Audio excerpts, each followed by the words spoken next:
नमस्ते बच्चों, welcome to easy maths by Vivek sir.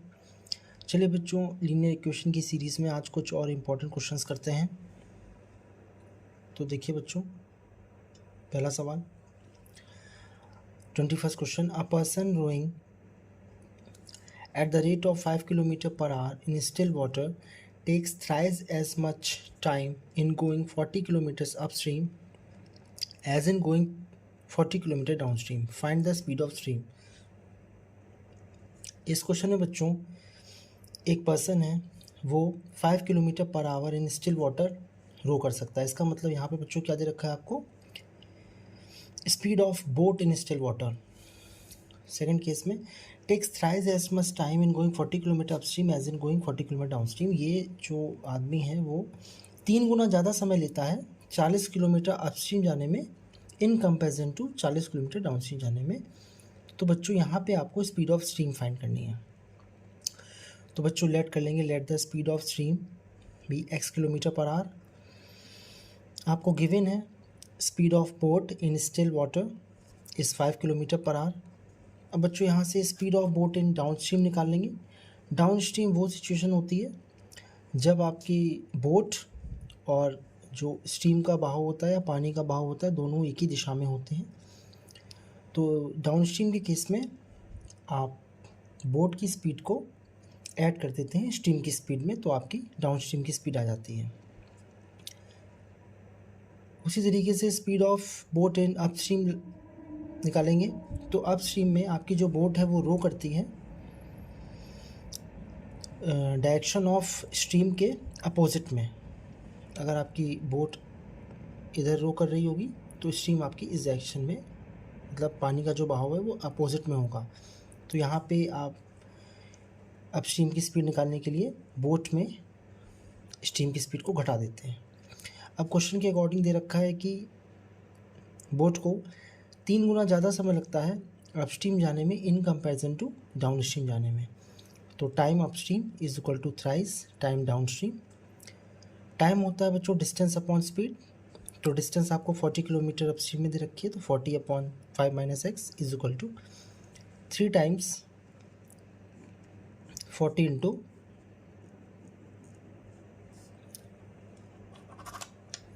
3 times 40 upon 5 plus x, that is time in downstream. तो cancel कर देंगे बच्चों 40 क्रॉस मल्टीप्लाई सॉल्व करेंगे तो 5 plus x equal to 3 multiplied by 5 minus x. 5 plus x equal to 50 minus 3x, 4x equal to 10, x equal to 10/4। So speed of stream is 2.5 kilometre per hour. इसको आप check भी कर सकते हैं यहाँ पे पुट करके। टाइम डाउन स्ट्रीम आएगा 40 अपॉन 2.5, पॉइंट हटा के एक जीरो बढ़ाएंगे, 25 1 25, 25 6 150। टाइम डाउन स्ट्रीम आएगा आपका 40 अपॉन 5 प्लस एक्स, तो 40 upon 5 plus 2.5 that is point हटा के जीरो बढ़ा के 16/3। तो आप देख पा रहे हैं कि टाइम इन डाउन अपस्ट्रीम जो है वो इसका 3 टाइम्स, इसका 3 टाइम्स करिए, मल्टीप्लाई बाई अगर आप इसको 3 करेंगे बच्चों तो 3 कैंसिल हो जाएगा, तो सेम आपका 16 आवर्स आ जाएगा। तो टाइम जो अपस्ट्रीम में लगा है वो 3 गुना ज़्यादा लगा है डाउन स्ट्रीम के टाइम से। चलिए बच्चों नेक्स्ट क्वेश्चन की ओर। Acid with 25% and 40% concentration are mixed to get 60 liters of 30% concentration. How many liters of each kind of acid is needed? तो बच्चों इस सवाल में आपसे बोल रहा है कि एसिड है, उसका कॉन्सेंट्रेशन 25% है, एक दूसरा एसिड है उसका कॉन्सेंट्रेशन 40% है। इन दोनों एसिड्स को लिया गया और एक 60 लीटर का मिक्सचर बनाया गया जिसमें एसिड का कॉन्सेंट्रेशन 30% है। तो आपसे पूछा गया बच्चों कि प्रत्येक तरह का जो एसिड है वो कितना कितना लीटर इसमें लिया गया। 2 तरीके के एसिड हैं बच्चों आपके पास, 25% वाला और 40% कॉन्सेंट्रेशन वाला। तो आपने लेट कर लिया, लेट क्वांटिटी ऑफ 25% एसिड बराबर x लीटर्स और लेट क्वांटिटी ऑफ 40% एसिड बराबर y लीटर्स। तो बच्चों जो मिक्सचर आपका बन रहा है 60 लीटर्स का, उसमें आपने 25% एसिड वाला एक्स लीटर्स क्वान्टिटी लिया है और 40% एसिड वाला वाई लीटर्स क्वान्टिटी लिया है, तो total x plus y equal to 60 litres का आपको मिक्सचर चाहिए। फिर कॉन्सेंट्रेशन की बात करेंगे, तो जो आपने पहला वाला 25% वाला एसिड लिया है उसका एक्स लीटर्स क्वान्टिटी लिया है, तो एक्स लीटर्स क्वान्टिटी में एसिड कितना होगा आखिर 25%, तो एक्स का 25/100 प्लस जो वाई लीटर्स आपने क्वान्टिटी ली है 40% एसिड वाले की, तो वाई लीटर्स आपने टोटल क्वान्टिटी लिया उसमें एसिडिक परसेंटेज कितना होगा 40/100, तो वाई का 40/100 ऐड किया। फिर आपको ओवरऑल जो 60 लीटर्स का मिक्सचर बन रहा है उसमें 30% एसिडिटी होनी चाहिए, तो 60 × 30/100, 25 4 100 कट किया बच्चों, 22 25 100 कट किया, तो x/4 + 2y/5 is equal to 18। LCM लेके सॉल्व करने पे इक्वेशन आ जाती है बच्चों 5x + 8y is equal to 360। पहली इक्वेशन है आपकी x + y is equal to 60। पहली इक्वेशन में 5 का मल्टीप्लाई करके इसको रीराइट कर देते हैं, 5x + 5y is equal to 300, और एलिमिनेशन मेथड से यहाँ पे x के कोएफिशिएंट आपके सेम हो गए, तो एलिमिनेशन मेथड से x को एलिमिनेट करके 8y में से 5y गया 3y इज इक्वल टू 60, तो y is equal to 20 litres. इसको फर्स्ट इक्वेशन में पुट करेंगे तो x आ जाएगा 40 लीटर्स। तो बच्चों यहाँ पे आपका आ गया, सो acid of 25% concentration taken is 40 litres and acid of 40% concentration taken is 20 litres, क्योंकि y की वैल्यू 20 आई है और x की वैल्यू 40 आई है।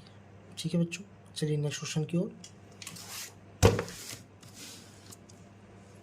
देखिए बच्चों। अगला सवाल, a trader purchases 4 bags of rice and 10 bags of wheat for rupees 3600. He sells rice at 10% gain and wheat at 2% loss, and thus he gained rupees 120. Find CP of 1 bag of rice and 1 bag of wheat. एक trader है बच्चों, उसने 4 bag rice के और 10 bag wheat के लिए 3600 rupees के उसने सेल किया राइस को एट 10% गेन एंड उसने व्हीट को सेल किया 2% लॉस पे, और ओवरऑल उसको 120 रुपीज़ का प्रॉफिट हुआ। आपको एक बैग राइस का सीपी और एक बैग व्हीट का सीपी आपको बताना है। तो बच्चों लेट कर लेते हैं, let CP of 1 bag of rice be ₹x, let CP of 1 bag of wheat be ₹y। तो बच्चों पहली क्वेश्चन क्या है, पहले केस में 4 बैग राइस के लेता है, तो एक बैग का आपने कॉस्ट ₹x माना है, तो 4 बैग का 4x रुपीज़ हो गया, 10 बैग्स व्हीट का 10y हो गया, दोनों का सम 3600 उसने टोटल पे किया था, तो टोटल सीपी आपकी 3600 है। इसको 2 से हमने कॉमन लेके कैंसिल कर दिया, तो 2x + 5y equal to 1800, question number 1।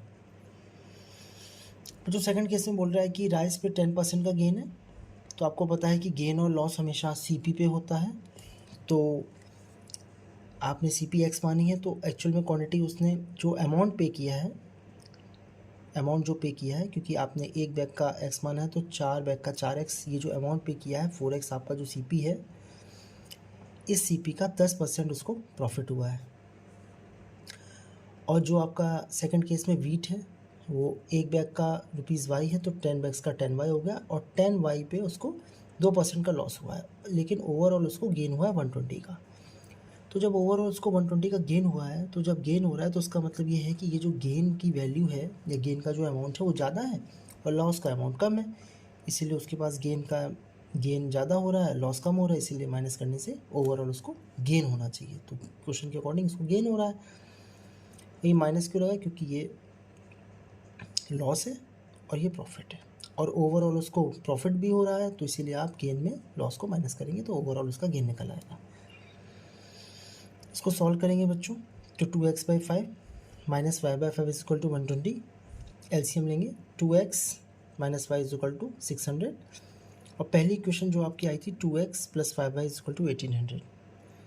यहाँ पे बच्चों आपका x का कोएफिशिएंट सेम हो जाता है, तो माइनस कर देंगे एलिमिनेशन मेथड से, -y - 5y is equal to -6y, 6 - 1800 is equal to -1200। Cancellation करेंगे तो y आपका आ जाएगा 200 रुपीज़। फर्स्ट में पुट करेंगे तो 2x + 5 × 200 बराबर 1800, सॉल्व करने पे 2x बराबर 800 तो x बराबर 400। तो यहाँ पे बच्चों आपका आ जाएगा CP of 1 bag of rice that is the value of x is ₹400 and CP of 1 bag of wheat that is the value of y that is 200। आप बच्चों पहली क्वेश्चन में पुट करके चेक भी कर सकते हैं इसको। आपने 4 बैग लिए हैं राइस के और एक बैग का कॉस्ट 400 रुपये है, तो 400 इंटू 4 1600 आ गया। 10 बैग लिए हैं आपने व्हीट के, तो एक बैग का कॉस्ट 200 रुपये है, तो 200 इंटू 10 2000 आ गया। तो 2000 प्लस 1600 इक्वल टू 3600। इसका मतलब आपके आंसर्स सही है। चलिए बच्चों नेक्स्ट क्वेश्चन की ओर। A shopkeeper gives books on rent for reading. He takes a fixed charge for the first 2 days and an additional charge for each day thereafter. Juhi paid ₹22 for a book kept for 6 days, while Anand paid ₹16 for the book kept for 4 days. Find fixed charge and charge for each day, each extra day. तो बच्चों सवाल को समझते हैं। एक shopkeeper books देता है किराए पे रीडिंग करने के लिए।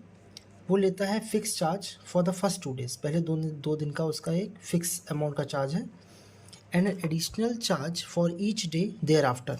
उसके बाद 2 दिन के बाद जो प्रत्येक दिन होता है उसके लिए वो एडिशनल चार्ज लेता है। Juhi paid ₹22 for a book kept for 6 days. Juhi ने एक किताब ली जिसके लिए उसने 22 रुपये दिए और टोटल उसने 6 दिनों तक वो किताब अपने पास रखी। While Anand paid ₹16 for the book kept for 4 days. Anand ने 16 रुपये पे किए और उसने टोटल 4 दिनों के लिए किताब अपने पास रखी। तो आपको फिक्स चार्ज और charge for each extra day आपको बताना है। तो बच्चों इस क्वेश्चन में पहले आप लेट कर लीजिए, let fix charge for the first 2 days, क्योंकि 2 दिन का फिक्स चार्ज है तो आपने ₹x मान लिया। Let the additional charge after 2 days for each day, मतलब 2 दिन के बाद प्रत्येक दिन जो आपको पैसे देने पड़ेंगे उस किताब के लिए वो आपने y मान लिए हैं।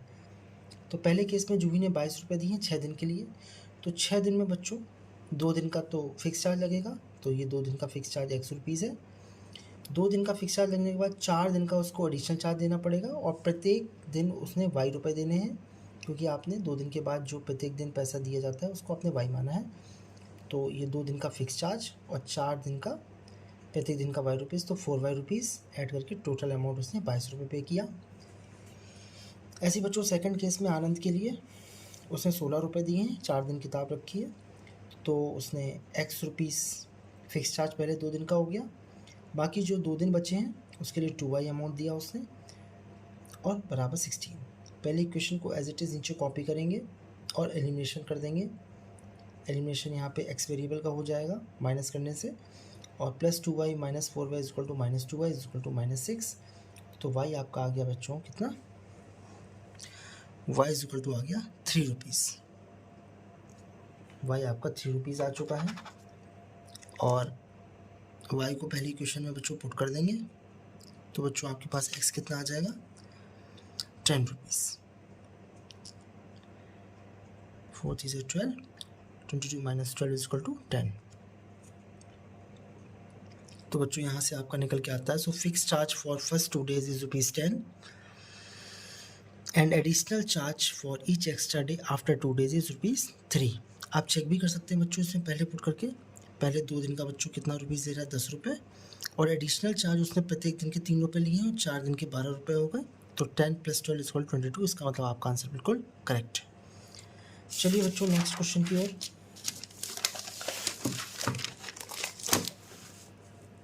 देखिए बच्चों नेक्स्ट क्वेश्चन क्या बोल रहा है। नेक्स्ट क्वेश्चन बोल रहा है the age of father is twice the sum of the ages of his 2 children. After 20 years his age will be equal to the sum of the ages of his children. Find father's age। तो बच्चों father की present as आपको यहाँ बतानी है। पहले question समझेंगे। The age of father is twice the sum of ages of his 2 children. जो इस क्वेश्चन के अकॉर्डिंग जो पिताजी की एज है वो दुगनी है 2 बच्चों की एजेस के सम से दुगनी है। 20 साल बाद फादर की जो एज होगी वो इक्वल होगी sum of the ages of his children. उसके जो चिल्ड्रन की 20 साल बाद की जो एज होगी उसके सम के बराबर होगी इसकी एज, फादर की एज 20 साल बाद। तो बच्चों आपको फादर्स एज फाइंड करनी है, तो लिखिए let father's present age is equal to x years. और बच्चों आप देखिए पहले कंडीशन से आपको पता पड़ जाएगा कि दूसरा वेरिएबल किस चीज़ को मानना है। The age of father is twice the sum of the ages of his 2 children. तो लिखिए let the sum of ages of his 2 children बराबर y ईयर्स। बच्चों अब आप बोलेंगे सर आपने 2 चिल्ड्रन को इंडिविजुअल क्यों नहीं माना? तो बच्चों इंडिविजुअल मानने के लिए यहाँ कोई कंडीशन नहीं दे रखी है आपको, सीधे सीधे आपको बोल रहा है कि जो सम है 2 बच्चों का उसका दुगना करने पे फादर की एज आती है। The age of father is twice the sum of the ages of his 2 children. तो सीधे सीधे आपने दोनों बच्चों के एजेस के सम को वायलेट कर लिया। तो पहले इक्वेशन बनाएंगे first case according to question क्या बोल रहा है, जो फादर की एज है वो ट्वाइस है sum of the ages of 2 children, जो कि आपने सीधे सीधे वायलेट किया है। दोनों बच्चों की सम एजेस के सम को आपने सीधे सीधे वायलेट किया। अब सेकंड केस क्या बोल रहा है बच्चों, सेकंड केस में बोल रहा है आफ्टर 20 ईयर्स। तो आफ्टर 20 ईयर्स में आपको यहाँ पे फादर की एज निकालनी होगी। फादर एज आफ्टर 20 ईयर्स, तो ये हो जाएगी बच्चों x + 20। और आपको sum of ages of 2 children after 20 years भी निकालना पड़ेगा। Sum of ages of 2 children after 20 years, तो 20 साल बाद उन दोनों बच्चों का जो सम ऑफ एजेस पहले y था इनिशियल में, तो दोनों बच्चों 20 साल बढ़ेंगे। तो पहले सम y था दोनों बच्चों का, तो एक बच्चा 20 साल बढ़ा और दूसरा बच्चा भी 20 साल बढ़ा, तो ये आपका आ जाएगा y + 40। यहाँ पे कुछ बच्चों को डाउट होता है कि 2 बार क्यों ऐड किया। तो बच्चों आपने 2 बच्चों के एजेस को आपने y माना है, तो वो 2 बच्चे हैं उनकी एजेस कुछ भी रही हों लेकिन सम उसका y है, लेकिन 20 साल बाद वो दोनों बच्चे 20-20 साल बड़े हो जाएंगे, तो इसीलिए हमने यहाँ पे उनकी सम ऑफ एजेस y में 2 बार 20-20 ऐड किया है। क्या बोल रहे हैं बच्चों क्वेश्चन के according, his age will be equal to, तो बच्चों यहाँ पे x + 20 बराबर y + 40 आपको लिखना पड़ेगा। तो x - y बराबर कितना आ गया बच्चों 20। x की वैल्यू बच्चों 2y डालेंगे, तो 2y - y is equal to 20, तो y इज इक्वल टू आ गया 20 ईयर्स। तो बच्चों यहाँ पे लिख देंगे फ्रॉम 1 से आपने ये वैल्यू पुट कर दी है x बराबर 2y। इसको बच्चों वापस से पुट इन 1 कर देंगे, तो x बराबर 2y दैट इज 2 × 20 बराबर 40 ईयर्स। तो बच्चों आपसे फादर की परसेंटेज पूछ रहा है, सो फादर्स प्रेजेंट एज बराबर 40 ईयर्स। ठीक है बच्चों, चलिए बच्चों नेक्स्ट क्वेश्चन की ओर। The students of a class are made to stand in rows. If 3 students are extra in a row, there would be 1 row less. If 3 students are less in a row, there would be 2 rows more. Find number of students in a class. इस question में बच्चों बोल रहा है कि class में जो बच्चे हैं उनको रोज के फॉर्म में खड़ा होने के लिए कहा गया। अगर 3 स्टूडेंट्स एक्स्ट्रा हों प्रत्येक रो में, तो आपको देयर वुड बी 1 रो आपको लेस रिक्वायरमेंट होती है। और सेकंड केस में अगर 3 स्टूडेंट्स लेस कर दें प्रत्येक रो में, तो आपको 2 रोज ज़्यादा चाहिए। तो find number of students in class, तो टोटल नंबर ऑफ स्टूडेंट्स आपको क्लास में कितने हैं ये आपको बताना है। तो बच्चों देखिए यहाँ पे दो चीज़ें हैं बच्चों, एक तो ये है कि कितनी रोज़ हैं और दूसरी ये है कि प्रत्येक रो में कितने बच्चे हैं। तो लिखिए let number of students in each row बराबर एक्स। आप कुछ भी लेट कर सकते हैं, नंबर ऑफ रोज भी लेट एक्स कर सकते हैं आप। लेट नंबर ऑफ रोज भी y. So total number of students कितने हो जाएंगे बच्चों? टोटल नंबर ऑफ स्टूडेंट्स आपके हो जाएंगे एक्स वाई। तो बच्चों ये चीज़ समझ में आती है, प्रत्येक रो में एक्स बच्चे बैठे हुए हैं और वाई रोज है, तो आपका x into y total number of students हो जाएंगे। सपोज करिए आप 3 रोज हैं और प्रत्येक रो में 4 बच्चे बैठे हुए हैं, तो टोटल नंबर ऑफ स्टूडेंट्स कितने हो जाएंगे? 4 इंटू 3। ऐसे ही यहाँ पे total number of students x into y. बच्चों फर्स्ट केस देखिए क्या बोल रहा है। फर्स्ट केस में बोल रहा है if 3 students are extra in a row there would be 1 row less. तो number of students in a row कितने हो जाए बच्चों? 3 स्टूडेंट्स एक्स्ट्रा हो जाए प्रत्येक रो में। अब नंबर ऑफ रोज कितने हो जाएंगे बेटा आपके पास? अगर 3 स्टूडेंट्स एक्स्ट्रा प्रत्येक रो में हो गए तो 1 रो लेस हो जाएगी, तो y माइनस 1। अच्छा टोटल नंबर ऑफ स्टूडेंट्स तो वही रहेंगे जो पहले थे एक्चुअल में। सो अकॉर्डिंग टू क्वेश्चन इन दोनों का जो मल्टीप्लिकेशन होगा वो क्या देगा आपको? टोटल नंबर ऑफ स्टूडेंट्स ही देगा। बच्चों सॉल्व करेंगे एक्स वाई माइनस का एक्स प्लस का 3y माइनस का 3 बराबर एक्स वाई बच्चों कैंसिल हो गया, तो माइनस एक्स प्लस का 3y इज इक्वल टू 3 आ गया। सिमिलरली बच्चों सेकंड केस में देखेंगे। सेकंड केस क्या बोल रहा है? सिमिलरली ये बोल रहा है if 3 students are less in a row, तो इस केस में 3 स्टूडेंट्स प्रत्येक रो में लेस हो गए।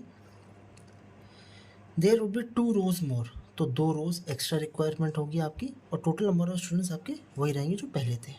इसको बच्चों सॉल्व करेंगे तो आएगा एक्स वाई प्लस का 2x माइनस का 3y माइनस का 6 बराबर एक्स वाई। तो एक्स वाई कैंसिल हो गया बच्चों, तो 2x minus 3y is equal to 6। Equation number ये बनती है बच्चों और इस इक्वेशन 2 मानेंगे। दोनों को बच्चों सॉल्व करेंगे एलिमिनेशन से। तो पहली इक्वेशन है minus x plus 3y is equal to 3 और 2x minus 3y is equal to 6। यहाँ पे देखिए बच्चों y के कोफिशिएंट ऑलरेडी आपको सेम मिल गए हैं, तो आपको सेम करने की आवश्यकता नहीं पड़ी। तो सीधे सीधे y आपका एलिमिनेट हो गया एडिशन से। 2x में से x गया x और 6 प्लस 3 9। इसको बच्चों पहली इक्वेशन में पुट कर देंगे आप। तो जब आप पहली इक्वेशन में पुट करेंगे तो क्या आ जाएगा? ये आपके पास आ जाएगा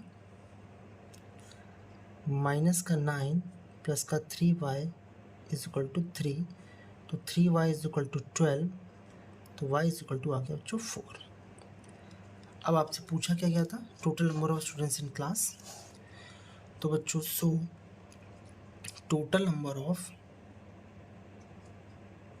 स्टूडेंट्स आपके कितने हो जाएंगे? जो कि एक्स वाई थे, तो 9 इंटू 4 बराबर 36 बच्चे आपके क्लासरूम में मौजूद हैं। चलिए बच्चों नेक्स्ट क्वेश्चन की ओर देखिए। बच्चों नेक्स्ट क्वेश्चन क्या बोल रहा है? नेक्स्ट क्वेश्चन बोल रहा है 2 numbers are in ratio 5:6।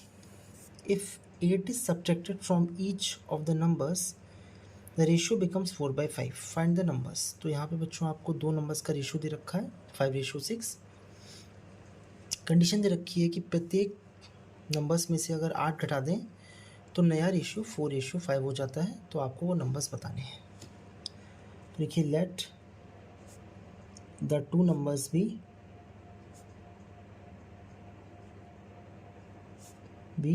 5x, 6x। अब बच्चों एक ही केस दे रखा है आपको। If 8 is subtracted from each number according to question 5x minus 8 upon, ratio आपका 4/5 हो जाता है, upon 6x minus 8 is equal to 4/5। बस इस इक्वेशन को सॉल्व करके आपका आंसर आ जाएगा। क्रॉस मल्टीप्लाई करेंगे, 25x माइनस का 40 is equal to 24x minus 32। तो बच्चों यहाँ से x इज इक्वल टू आ जाएगा 40 minus 32, x is equal to 8। So numbers are 5 into 8 बराबर 40 एंड 6 इंटू 8 बराबर 48। ये आपका बच्चों इस क्वेश्चन का आंसर आ गया। सिंपल क्वेश्चन था। चलिए बच्चों नेक्स्ट क्वेश्चन की ओर। Ruhi travels 300 kilometre to her home partly by train and partly by bus. She takes 4 hours if she travels 60 km by train and remaining by bus. Full stop. If she travels 100 km by train and remaining by bus, she takes 10 minutes longer. Find speed of train and bus. तो बच्चों इस question में आपको क्या given है? Ruhi 300 kilometre दूर अपने घर की ओर जाती है। कुछ दूरी वो ट्रेन से तय करती है और कुछ दूरी वो बस से तय करती है।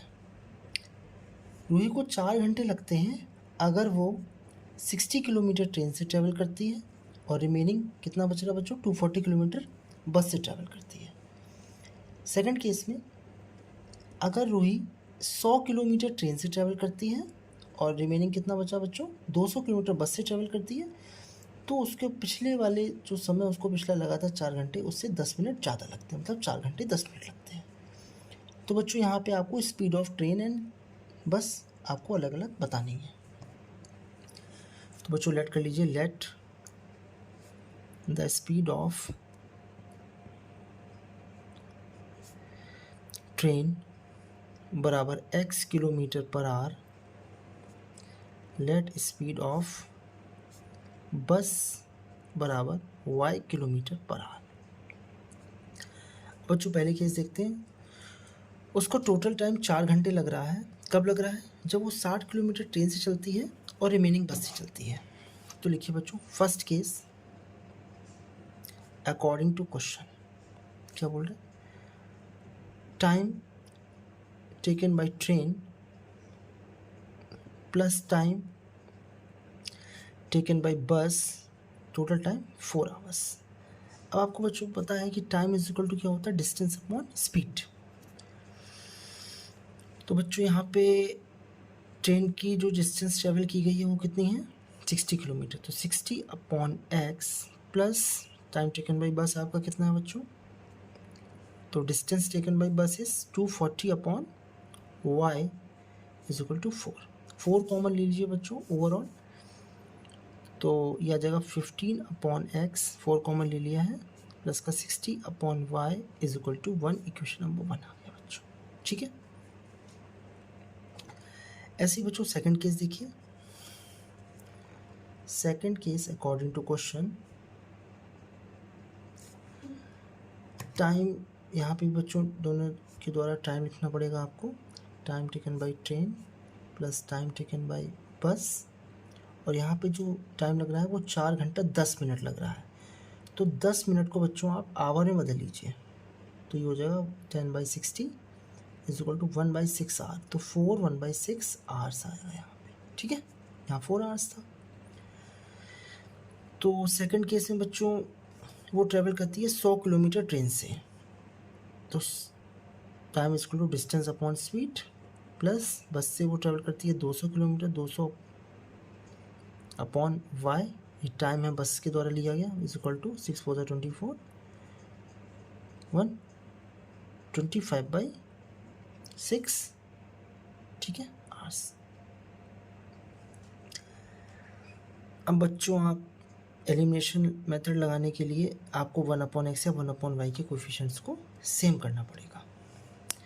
तो बच्चों आप ऐसा करिए, पहले आप 25 ओवरऑल कॉमन लेके कट कर दीजिए, तो यह आ जाएगा बच्चों 4/x प्लस का 8/y इज इक्वल टू 1/6। ठीक है, अब आप यहाँ पे x के कोफिशिएंट या y के कोफिशिएंट को सेम करा लीजिए, इसको इक्वेशन नंबर 2 मान दीजिए।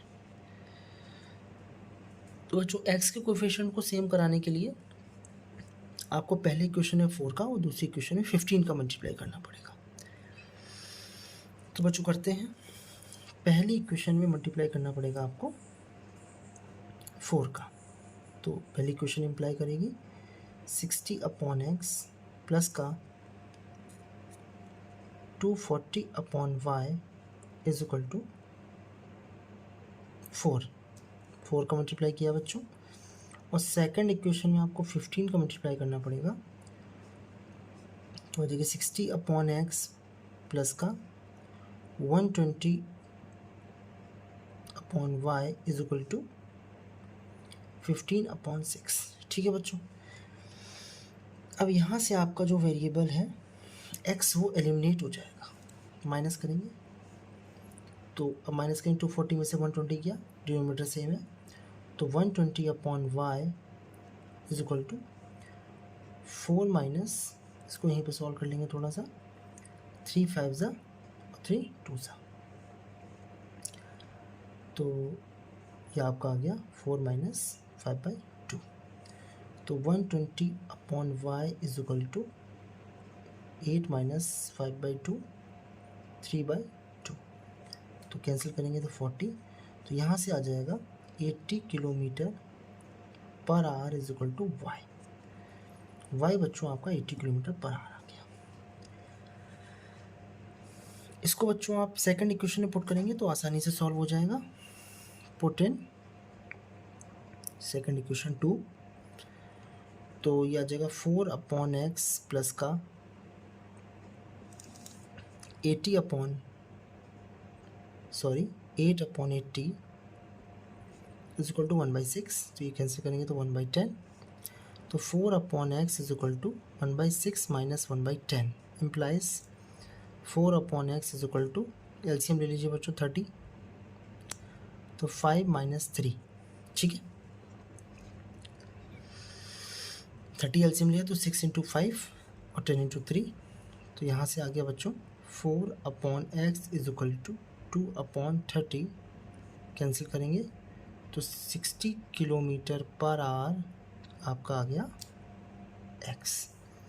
सो स्पीड ऑफ ट्रेन बराबर 60 kilometre per our. So speed of बस बराबर ये आपका आ जाएगा 80 किलोमीटर पर आवर। ठीक है बच्चों, आप चेक कर सकते हैं पहली इक्वेशन में पुट करके। 60/60 कितना हो जाएगा बच्चों, पहली इक्वेशन में पुट कर दीजिए। x आपका 60 आया था, 1 आवर ये हो जाएगा और 240/83 आवर्स ये हो जाएगा। तो आपका 1 + 3 बराबर 4। इसका मतलब आपका आंसर बिल्कुल करेक्ट। चलिए बच्चों नेक्स्ट क्वेश्चन की ओर।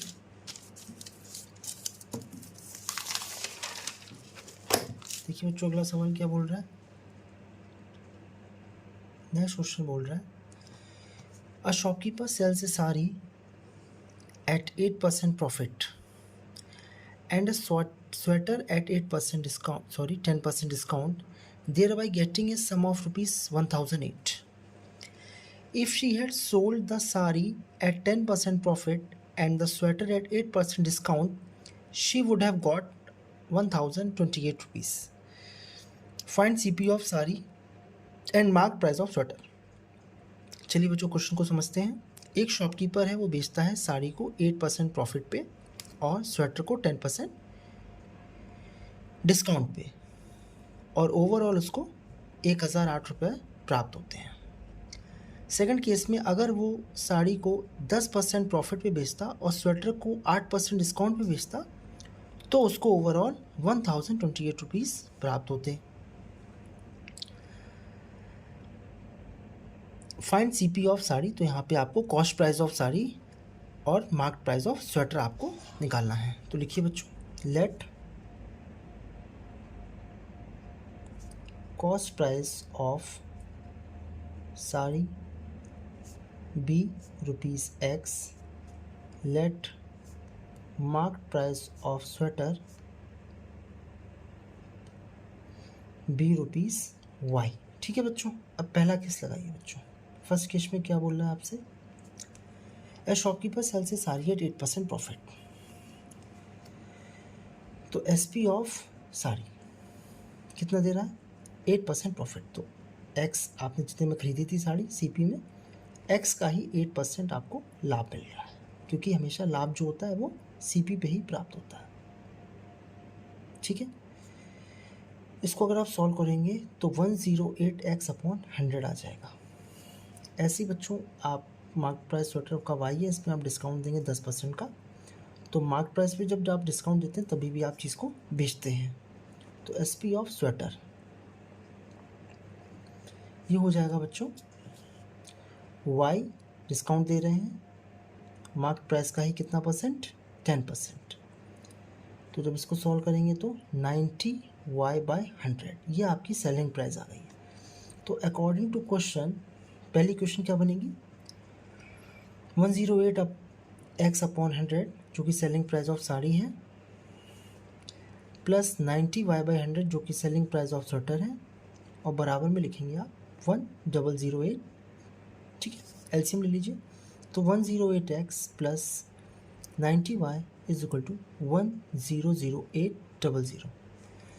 18 से बच्चों इसको कैंसिल आउट करेंगे, तो 18 6 108 प्लस 18 5 90, 18 से उसको डिवाइड करेंगे, 18 5 90, 10 बचा 108, 18 6 10800। ये आपकी पहली इक्वेशन आ गई बच्चों। ठीक है, ऐसे ही बच्चों सेकंड केस लगाएंगे। सेकंड केस में बच्चों क्या बोल रहा है सवाल में, सेकंड केस में बोल रहा है कि अगर उसने साड़ी पे 10% का प्रॉफिट लिया होता, तो SP ऑफ साड़ी, तो साड़ी का कॉस्ट प्राइस x है और x का ही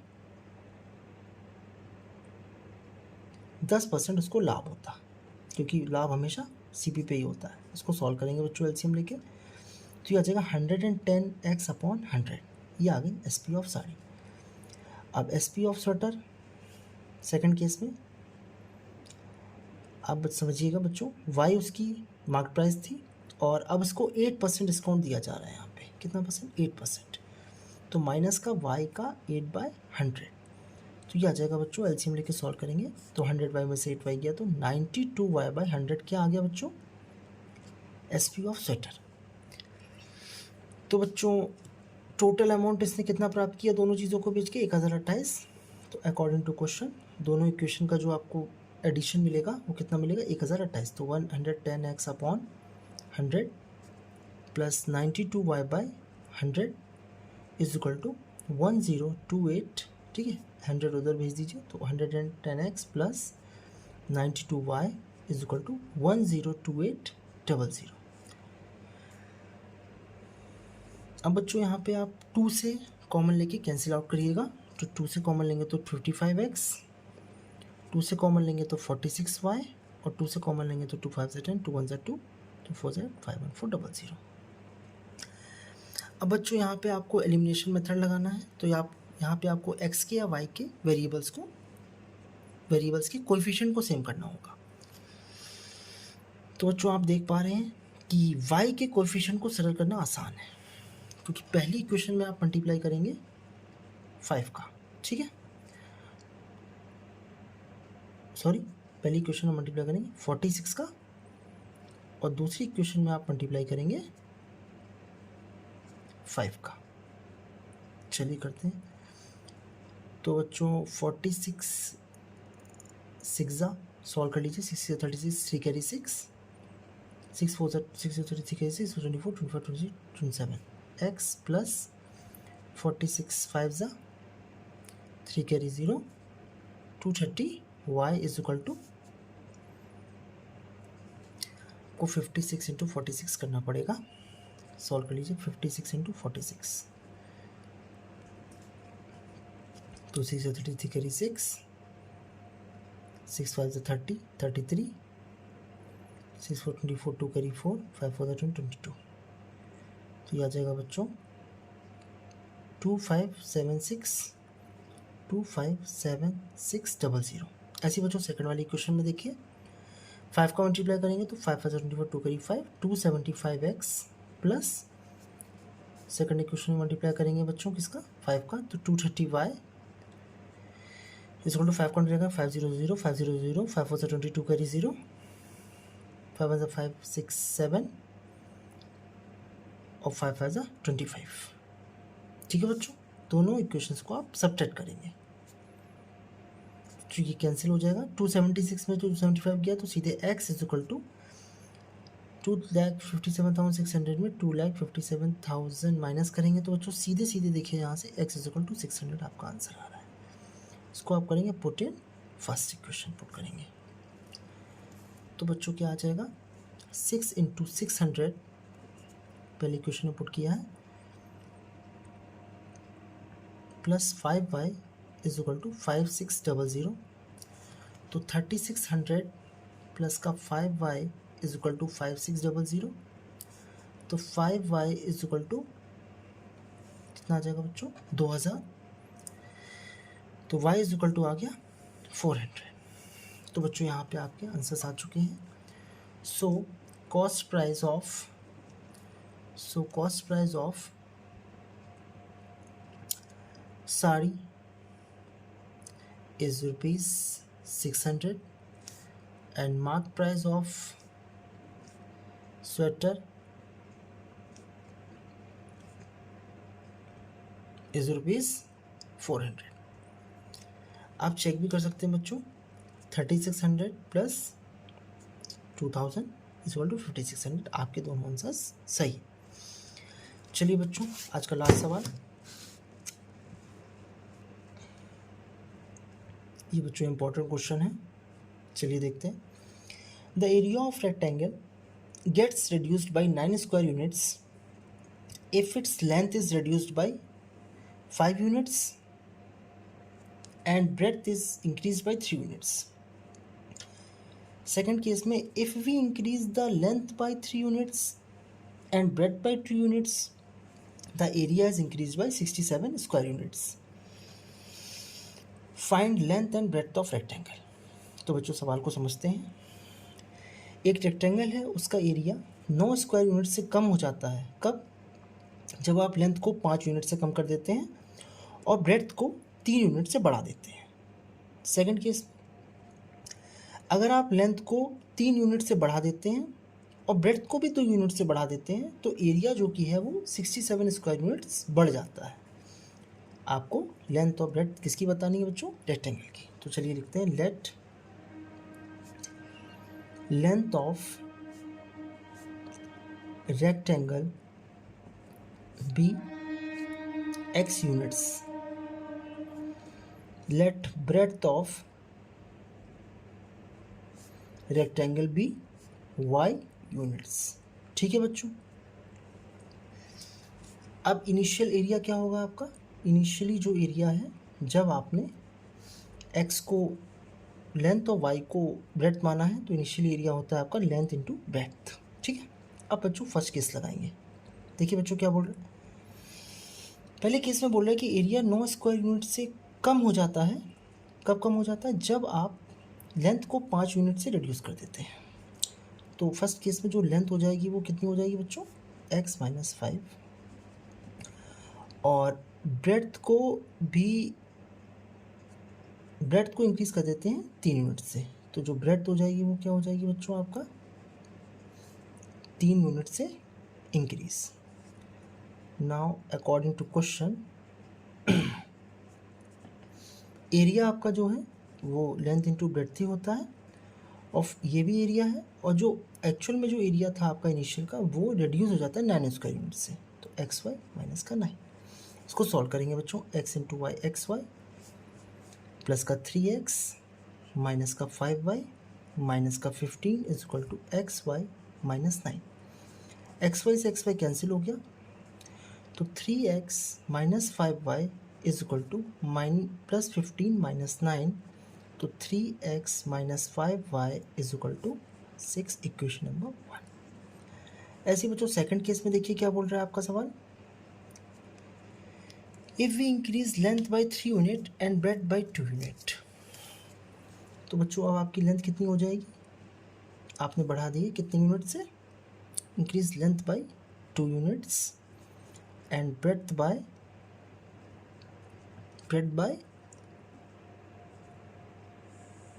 2 units. Sorry, if you increase the length by 3 unit, length बच्चों 3 यूनिट से है, एंड ब्रेड बाय 2 यूनिट्स. अब नाउ अकॉर्डिंग टू क्वेश्चन अब फिर से आप एरिया निकालेंगे. तो एरिया क्या होता है बच्चों, length multiplied by breadth is equal to, अब आपका एरिया क्या बोल रहे हैं, 67 स्क्वायर यूनिट से इंक्रीज हो जाता है, तो एक्स वाई प्लस 67. सॉल्व करेंगे, एक्स वाई प्लस का 2x प्लस का 3y प्लस का 6 बराबर x y plus 67. X y से एक्स वाई कैंसिल हो गया, तो 2x plus 3y is equal to 61. 67 में से 6 माइनस कर दिया, क्वेश्चन नंबर 2. बच्चों यहाँ पे आपको एलिमिनेशन लगाना है, तो y के कोएफिशिएंट को बच्चों सेम कर लीजिए. तो y के कोएफिशिएंट को सेम करने के लिए बच्चों पहली इक्वेशन में आप मल्टीप्लाई करेंगे 3 का, और दूसरी इक्वेशन में आप मल्टीप्लाई करेंगे 5 का. ठीक है, तो पहली इक्वेशन आपकी हो जाएगी 9x minus 15y is equal to 18, और सेकंड इक्वेशन हो जाएगी 10x प्लस का 15y इज इक्वल टू 305. ठीक है बच्चों, चेक कर लीजिए, 9, 15, 18 ओके. सेकेंड में 10x plus 15y is equal to 305. y cancellation, 19x is equal to 318. Okay, तो बच्चों 19 से इसको कट करेंगे, सॉरी 8 5 13 3 1 3 23. तो 19 से बच्चों इसको कट कर दीजिए, x is equal to 19 1 19, remaining 13, 19 7 133. तो x 17 आ गया, इसको आप कर दीजिए पोटेन 1. तो 3 इंटू 17 माइनस का 5y इज इक्वल टू 6, तो 51 minus 5y is equal to 6, तो minus 5y is equal to, उधर माइनस में जाएगा बच्चों, तो minus 5y is equal to minus 45, तो y is equal to 9. Okay बच्चों, तो सो लेंथ ऑफ रेक्टेंगल